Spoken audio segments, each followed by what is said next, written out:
The subterranean document disposal facility of Vance Global Tech in Manhattan did not smell of innovation. It smelled of stale ozone, industrial machine oil, and shredded paper dust. Located 3 stories beneath the glass skyscrapers where executive vice presidents signed million-dollar software contracts, this windowless basement was the corporate graveyard. Up on the 50th floor, elite Ivy League graduates drank artisanal espresso and discussed artificial intelligence metrics.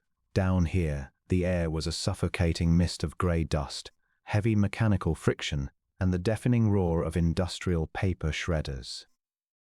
Working at the center of this concrete vault, hoisting a heavy canvas bin filled with thousands of confidential corporate ledgers, was Abraham Diallo.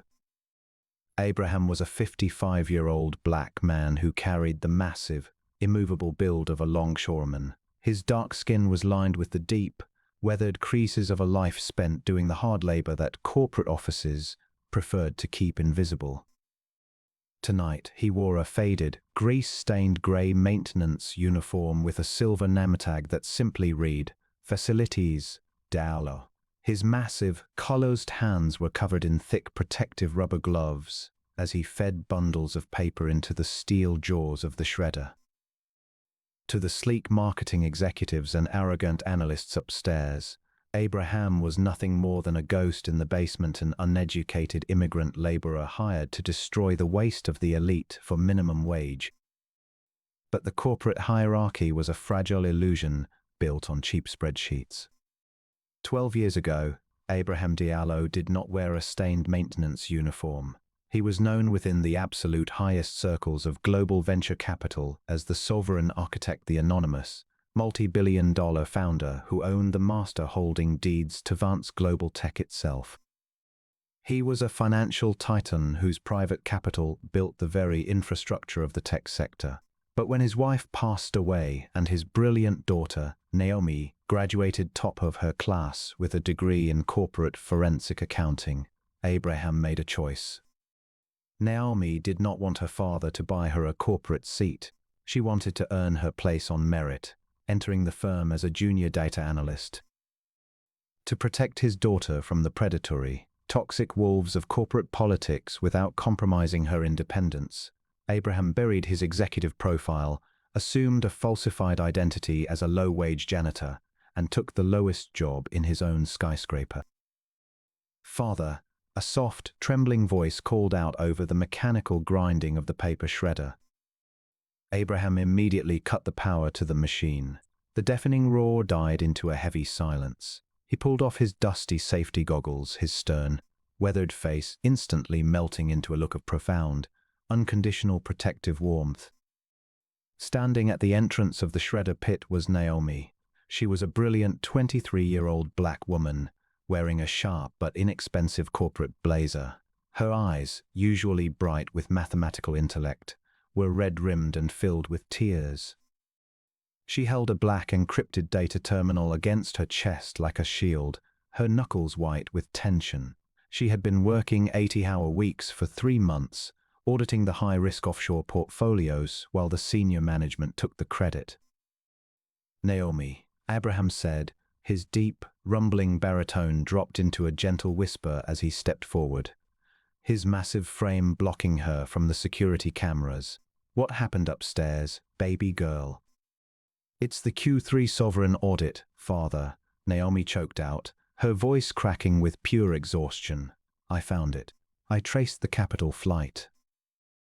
The senior vice president of finance, Garrison Vance, has been systematically siphoning hundreds of millions of dollars into an unmapped shell corporation in the Cayman Islands.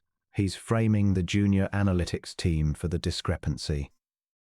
He's going to execute the transaction tonight during the executive gala. Before Abraham could answer, the heavy steel security doors of the document vault were violently thrown open. Garrison Vance marched into the concrete room, flanked by 2 large corporate security guards. Garrison was a man manufactured for executive magazine covers, tall, arrogant, wearing a $3,000 bespoke Italian suit, his hair slicked back perfectly. He ran the finance division like his personal kingdom, treating the junior analysts like disposable numbers and the maintenance staff like literal garbage. "What is the meaning of this?" Garrison barked, his sharp, aristocratic voice echoing coldly against the concrete walls. He marched directly toward the work table, his eyes locking onto Naomi with a look of pure, unadulterated corporate disgust. "Diallo, why are you down here in the shredder pit fraternizing with the cleaning staff? I do not pay junior data grunts to socialize with the help. Give me that data terminal immediately." "Mr. Vance," Naomi said, stepping back, her voice trembling but resolute. "This terminal contains the raw forensic ledger for the Cayman transactions. The unmapped shell company is registered under your private social security node. You are embezzling from the sovereign treasury of the firm." Garrison Vance let out a cruel, mocking laugh that cut through the cold air. He stepped forward, violently snatching the data terminal from Naomi's hands. With a cold, deliberate sneer, he dropped the expensive device onto the concrete floor and crushed it beneath the heel of his polished leather Oxford shoe until the screen shattered into a web of dead black glass. "You are a low-income, entry-level diversity hire, Naomi," Garrison hissed, leaning in close, his face twisted in aristocratic malice. "Your data means absolutely nothing. I have already signed the termination paperwork for your entire analytics team. By tomorrow morning, the federal regulators will receive a report indicating that you altered the source code to steal the funds. Who do you think the board of directors will believe? A senior vice president with an Ivy League pedigree, or a useless little girl whose father scrubs the toilets in the basement?" Garrison turned his arrogant gaze toward Abraham, who stood completely silent, his large hands resting at his sides. Garrison looked at the stained grey uniform and smiled with pure classist disdain. "And you, old man," Garrison snapped, kicking a pile of shredded paper dust toward Abraham's boots. "Clean up this broken terminal and make sure this vault is pristine by midnight. If there is a single speck of dust left on my floor, I will personally ensure the police drag your daughter out of this building in handcuffs." Garrison turned on his heel, marching out of the vault with his security guards, completely confident that his wealth and corporate title made him a god. Abraham Diallo did not shout. He did not move. He slowly reached down, picking up the shattered remnants of his daughter's data terminal. His amber eyes narrowed, the subservient mask of the janitor completely vanishing. In the dim light of the basement, Abraham's gaze carried a terrifying, icy gravity, the silent promise of a sovereign owner about to evict a thief from his house. The heavy steel door of the document vault slammed shut with a sharp, pneumatic hiss, leaving Abraham and Naomi in the suffocating quiet of the concrete basement. On the floor, the broken screen of Naomi's data terminal pulsed twice before dying completely. The red warning light from the security camera overhead cast a bloody tint across the piles of grey paper dust. Naomi fell back against the metal work table, her breath coming in ragged, shallow gasps. Her hands shook so violently she could barely hold her corporate ID badge. "It's over, Father," she whispered, a tear cutting a clean path through the paper dust on her cheek. "He's going to upload the altered files to the federal compliance portal during the midnight gala. By tomorrow morning, my name will be on a federal indictment. I wanted to build a career on my own merit, but the system is rigged for men like Garrison." Abraham Diallo stood unmoving. Slowly, he reached down and picked up the shattered pieces of the terminal. His massive, calloused fingers that Garrison Vance assumed only knew how to grip a broom effortlessly pried open the cracked battery casing. With a calm, freezing deliberation, Abraham pulled off his heavy rubber maintenance gloves and tossed them into the industrial shredder bin. "The system isn't rigged by men like Garrison, Naomi," Abraham said. His voice had dropped its subservient, quiet tone.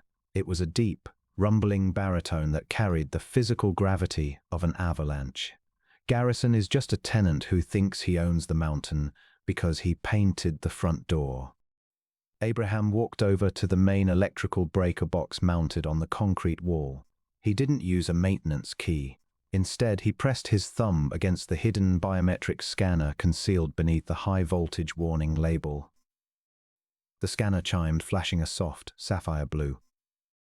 Instantly, the small obsidian screen inside the breaker box activated, displaying a single, terrifying command prompt. Master erreicht backdoor access, encryption key online. Father?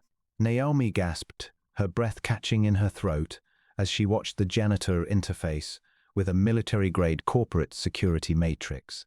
What are you doing?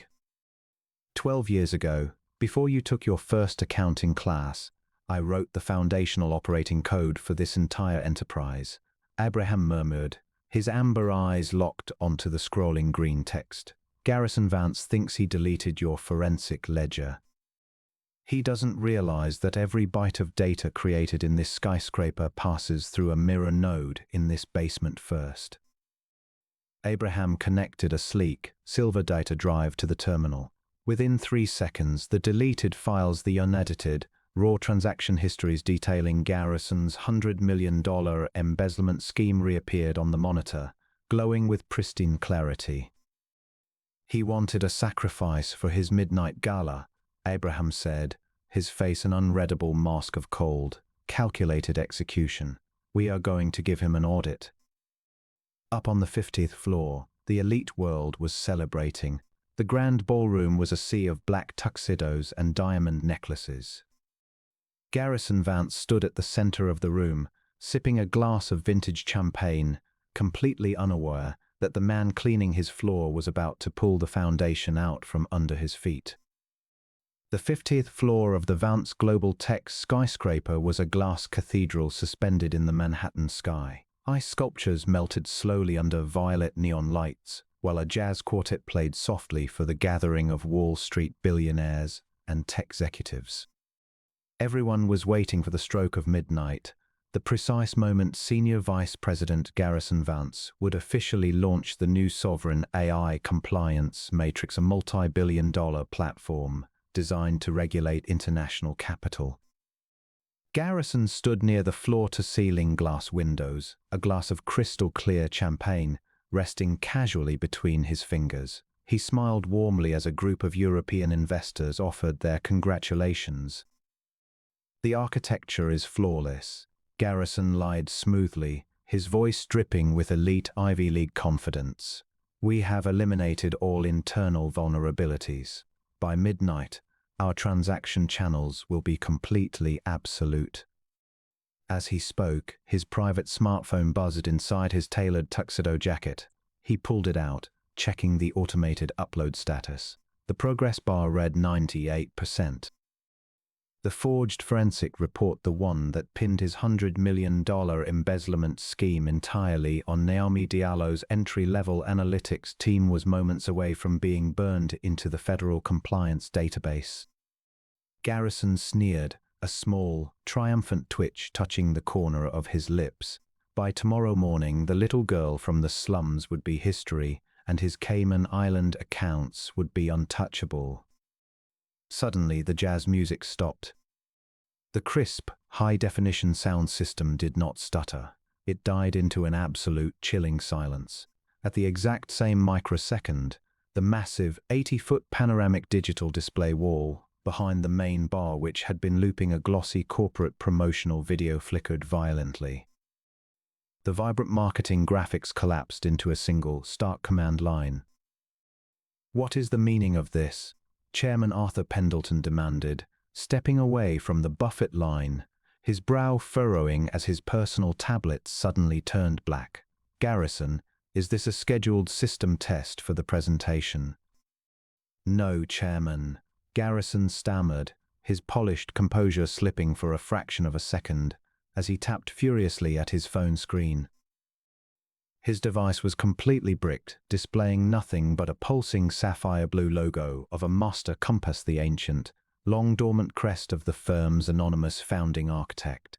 The server room must be experiencing a minor localized power glitch. I'll have the maintenance staff look at it immediately. You don't need to call them, Garrison. A deep, rumblesome baritone echoed through the ballroom's primary audio speakers. The voice did not sound like it came from a microphone. It sounded like it came from the very walls of the building itself. It carried a physical, crushing authority that caused the room of 300 billionaires to fall into a dead, breathless silence. The heavy mahogany doors at the back of the ballroom did not burst open. They slid open slowly, revealing the private executive elevator shaft. Walking out of the elevator cab, entirely unbothered by the velvet ropes and the security guards, was Abraham Diallo. He had not changed out of his grey maintenance jumpsuit, and the faint smell of industrial ozone and paper dust still lingered around his towering 6'3" frame. Beside him walked Naomi, her face calm and her posture completely straight, holding a single, pristine silver data drive in her hand. Garrison Vance let out a sharp, incredulous laugh, though the cold sweat building along his collar betrayed his terror. Are you out of your mind, old man? You're a janitor. Security, drag this garbage out of the ballroom and call the police. They are trespassing on a restricted executive floor. The 6 corporate security guards stationed around the perimeter drew their heavy batons and stepped forward. But before they could take 2 paces toward Abraham, the silver drive in Naomi's hand flashed once. Instantly, the smart locks on the guards' tactical vests violently clamped shut, freezing their arms against their chests. The elevator doors behind Abraham sealed with a heavy hydraulic thud, and the automated emergency steel shutters over the main windows began to descend, cutting off the Manhattan skyline and trapping the elite world inside Abraham's grid. The heavy steel shutters hit the marble floor with a final, echoing crash, cutting off the glittering lights of Manhattan and trapping the elite inside the blood-red glow of the ballroom's emergency lighting. The billionaires and investors shrank back, their champagne glasses clinking nervously against diamond necklaces. Garrison Vance stood frozen, his eyes darting frantically from the sealed doors to the towering figure of Abraham Diallo. The silver progress bar on his personal phone had stopped at 99%, replaced by a flashing red warning, "Source file corrupted via root user." "What did you do?" Garrison hissed, his voice shaking as he dropped all corporate pretense. He took a predatory step toward Naomi, his hands clenching into fists. "You think this little stunt saves you, girl? You're a thief. You and your father are going to federal prison for corporate espionage." "The only thief in this room is you, Garrison," Naomi said, her voice steady as she stepped into the spotlight. She raised the silver data drive. "And you didn't delete my ledger. You just copied it into a honeypot." With a sharp beep, the 80-foot panoramic screen behind the bar flashed to life. It didn't show the marketing presentation. Instead, it displayed Garrison's unedited, private offshore banking profiles side by side with the real-time code modifications he had authorized just 20 minutes ago. The ledger was undeniable. It tracked exactly $142 million, leaving Vance Global Tech as primary treasury, routed through a shell company registered under Garrison's private credentials, before attempting to frame Naomi's junior team. "This is a fabrication," Garrison screamed, turning to Chairman Pendleton. "Chairman, look at them. They are hacking our presentation to extort us. I built the security matrix. I am the Senior Vice President of Finance." Chairman Pendleton ignored Garrison completely. His eyes were wide, glued to the very bottom of the projection screen, where a digital cryptographic signature was slowly compiling. It wasn't a standard corporate seal. It was an immutable, platinum-grade digital key that belonged to the master holding deed of Vance Global Tech. "Garrison, shut your mouth," Pendleton whispered, his face completely draining of color. The elderly chairman took 3 trembling steps toward Abraham, his hands shaking so violently he almost dropped his glass. "That key, it's the Sovereign Architect Protocol." Only one person in the world has that biometric signature. Pendleton looked at the grease-stained grey uniform, then up into Abraham's amber eyes. The realization hit the chairman like a physical blow. Dr. Diallo, Pendleton choked out, bowing his head in deep, instinctive submission. You've been here the whole time, in the basement? I built the foundation of this skyscraper, Arthur, Abraham said, his deep, rumbling baritone carrying a chilling finality that silenced the room.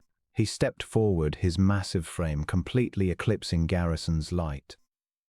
I put my daughter in this firm to see if the architecture I designed still possessed integrity. Instead, I found a wolf trying to starve the shepherds. Garrison backed away until his spine slammed into the glass bar, his polished Oxford shoes slipping on champagne. No, you're the janitor. You clean the shredder pit. You're a nobody. I own the building, Garrison, Abraham murmured, looking down at the ruined executive with the absolute coldness of a judge passing sentence. And your lease just expired. The silence in the grand ballroom was heavy, punctured only by the ragged, shallow breathing of Garrison Vance. The 300 elite members of Manhattan's financial circle stood like statues under the flat white glare of the overhead lights, their gazes locked onto the man in the grey canvas jumpsuit. To them, the universe had just flipped on its axis. The invisible laborer who had spent years emptying their trash bins was now revealed to be the absolute master of their financial reality. Garrison's fingers clawed at the polished marble edge of the bar behind him. His $3,000 Italian suit suddenly felt like a straitjacket. Arthur, you're listening to a madman, Garrison choked out, his voice cracking as he looked desperately at Chairman Pendleton. So what if he has an old legacy key? The modern infrastructure of this company runs on my algorithms. The board answers to the institutional investors, not some phantom from a decade ago. You can't just let a janitor disrupt a multi-billion-dollar market launch. Abraham Diallo did not answer with words. He slowly raised his left hand, his massive, colored wrist exposed as he slid back the sleeve of his grey uniform. Beneath the fabric lay a sleek, obsidian biometric band, the physical interface of the master architect node. He pressed his thumb to the glass interface. Julian, Abraham spoke into the open air, his deep baritone routed directly through the ballroom's integrated audio system. The asset tampering is confirmed. Initiate the global clawback sequence on the Vance Tech Core Treasury. Acknowledged, Dr. Diallo, a crisp, European voice responded instantly from the speakers. It was Julian Vance, the chief trustee of the Vanguard Holding Fund. The sovereign administrative override is active. Cycling the cryptographic keys now. Within 3 heartbeats, a soft electronic chime echoed from every luxury smartphone and digital tablet in the room. Garrison frantically pulled his device from his pocket. The screen was no longer frozen at 99%. Instead, a waterfall of crimson balance sheets was cascading downward at a terrifying speed.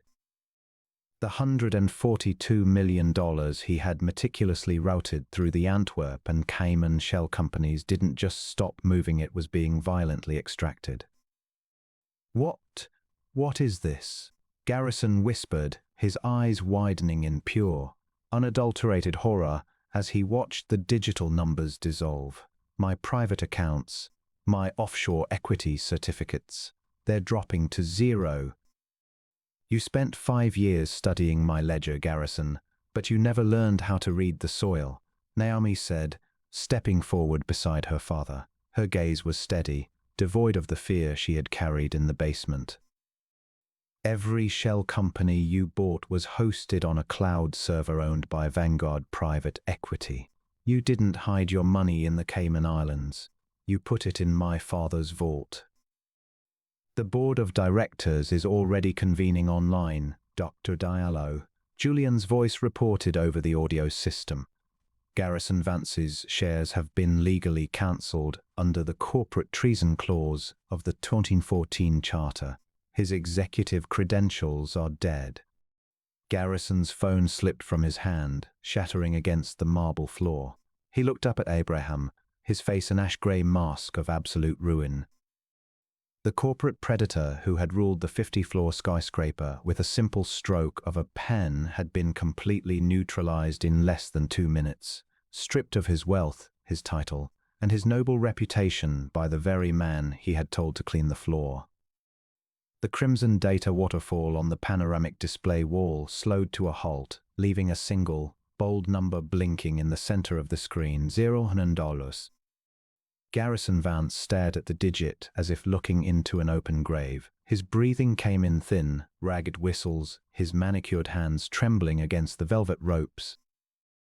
The multi-billion-dollar sovereign AI compliance matrix he was supposed to launch at midnight had transformed into a digital noose, tightening around his neck with every second that passed. "This isn't legal," Garrison whispered, his voice fracturing as he looked around the ballroom at the investors who had been kissing his ring just 10 minutes prior. Now, they pulled away from him, their faces cold, instantly erasing him from their social circles. "Arthur, tell him." A corporate charter cannot strip a man of his private property without due process. Chairman Pendleton did not answer.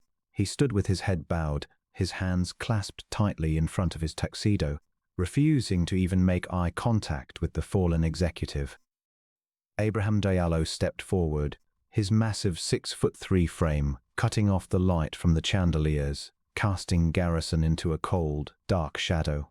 The due process was written into the foundation of this company, Garrison. When I gave you the stewardship of the finance division, it came with a simple condition. You protect the shepherds who do the work. Instead, you used your pedigree to hunt them. Abraham tapped his obsidian wristband once more. Instantly, the heavy mahogany doors at the back of the ballroom unsealed with a sharp release of pneumatic pressure. Stepping into the violet-lit hall were 4 federal agents dressed in the dark suits of the Securities and Exchange Commission's Forensic Task Force, accompanied by 2 armed officers from the Southern District of New York. "Garrison Vance," the lead federal agent said, his voice slicing through the silent ballroom as he drew a folded white document from his jacket. "We have received a verified, real-time cryptographic ledger detailing wire fraud, corporate embezzlement, and the intentional falsification of federal compliance documents. You are under arrest." Garrison backed away, his leather shoes slipping on the wet marble where a champagne glass shattered. "Wait, look at the junior team. Look at Naomi Diallo. She's the data analyst who ran the codes. She's the one who handled the files." "Naomi Diallo is the chief forensic auditor of this entire enterprise as of midnight tonight," Abraham said, his deep, rumbling baritone carrying an absolute, untouchable authority that caused the federal agents to pause out of respect. Abraham turned to his daughter, his stern, weathered features breaking into a look of profound, unconditional pride. He reached into his grey canvas jumpsuit, pulled out a gold-plated executive encryption key, the absolute administrative node to the firm's global treasury, and placed it gently into her hand. "You wanted to earn your place on merit, Naomi," Abraham whispered, his voice filling the grand room. "You traced the wolf in the dark when everyone else was blinded by the flashlights. This seat belongs to you."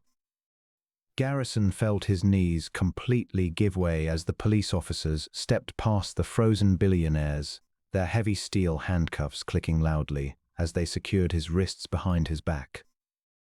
The corporate king of Manhattan was dragged across his own polished marble floor, his $3,000 suit dragging through the spilled champagne, his empire permanently erased by the very man he had told to scrub the toilets. The metallic click of the handcuffs echoing through the grand ballroom marked the absolute death of Garrison Vance's corporate career. As the federal agents dragged the weeping former executive toward the elevators, the 300 billionaires and institutional investors in the room stood in an agonizing, heavy silence. The pulsing crimson emergency lights faded out, replaced by a steady, brilliant white illumination that cast a pristine glow over the entire 50-floor skyscraper. Chairman Arthur Pendleton stepped forward, his hands clasped nervously as he approached the center of the floor. He looked at Abraham's grease-stained gray jumpsuit, then down at the floor, unable to meet the piercing amber eyes of the company's true owner. "Dr. Diallo," Pendleton stammered, his aristocratic voice reduced to a humble whisper. "The board of directors is entirely at your disposal. We had no idea you were monitoring the facility from the lower tiers. If you had known, you would have hidden the rot better." "Arthur," Abraham interrupted, his deep, rumbling baritone cutting through the chairman's excuses like a physical weight. He did not raise his voice, yet it carried an untouchable authority that made the elderly chairman visibly flinch. "I built this enterprise to be an engine of innovation, not a hunting ground for predatory executives who think a university pedigree gives them the right to steal from the people who keep the lights on." Abraham turned his back on the board of directors, walking slowly toward the panoramic windows that overlooked the vast, glittering expanse of Manhattan. Beside him, Naomi stood completely straight, her hands clasped calmly over her blazer. In her right hand, the gold-plated executive encryption key hummed slightly, its tiny sapphire LED light reflecting in her intelligent eyes. The exhaustion that had weighed her down in the windowless basement just an hour ago had vanished, replaced by the quiet, absolute confidence of a leader who had survived the fire. "The core data matrix is completely clean, Father," Naomi said, her voice clear and resonant, carrying across the silent ballroom. "Garrison's corrupt source code has been permanently purged from the server banks. The junior analytics team has been fully reinstated with maximum security clearances." "Good," Abraham murmured, a slow, proud smile finally breaking through his stern, weathered features as he looked down at his daughter.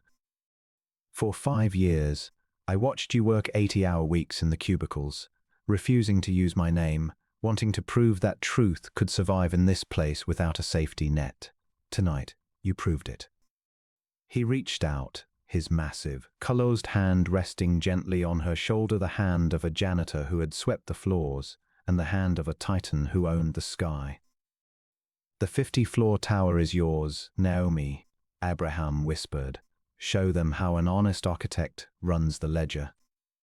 The clock on the ballroom wall chimed exactly midnight. The sound reverberated through the 50-floor glass tower, signaling the start of a new fiscal quarter.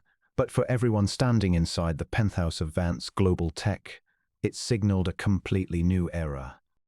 The 300 high society guests began to whisper in hushed, reverent tones as Naomi Diallo stepped up onto the primary executive podium. She inserted the gold-plated encryption key into the central drive.